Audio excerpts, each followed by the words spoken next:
Good morning. My name is Jane Tyson here at the gardens at HCP next to the fountain.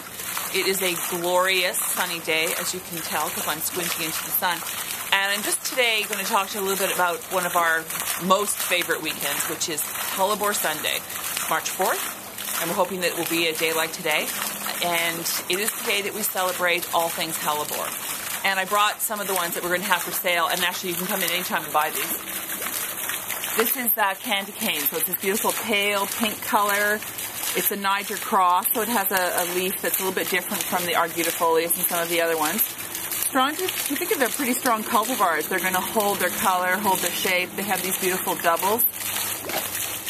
Here's another one. This is gorgeous. This is, I think, white diamonds, sparkling diamonds. And look at that. Isn't that the most beautiful flower? Again, they have a foliage that's a little different. They're crosses, so they have a little bit different foliage from some of the other straight species. And even as the flowers fade, this is one that's already had its moment in the sun, as it were. And you can see the seed head is beginning to form. And they flower for a very long period of time, like all cold weather perennials. So there's lots of new buds coming. So that's a very good value to have in the garden. This is a new one. This is Honey Hill Joy, and I have to say it is a joy.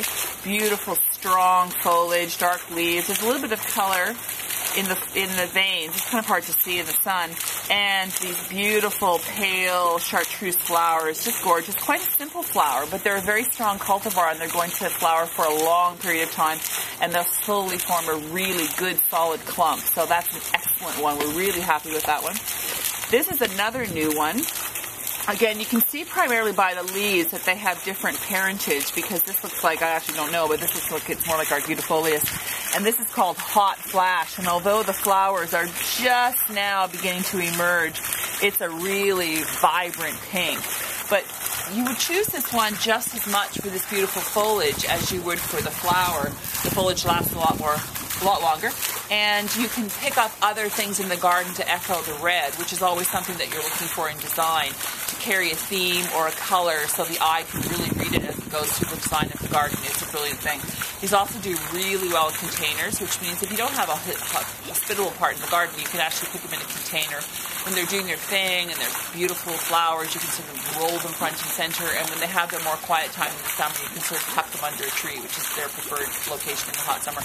They don't like the really hot summer sun, but at the same time, they like a little bit of light, so you can't really grow them. Although they're known as a shade plant, you can't grow them in the deep shade. You really won't get very many flowers.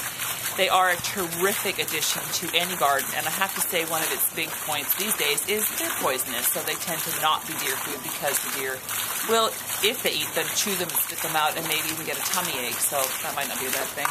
So it's an excellent thing for any garden, and again, Hellebore Sunday at the Gardens HCP. It is March 4th, and come and enjoy us and walk through the gardens. It will be a day well spent. Thank you.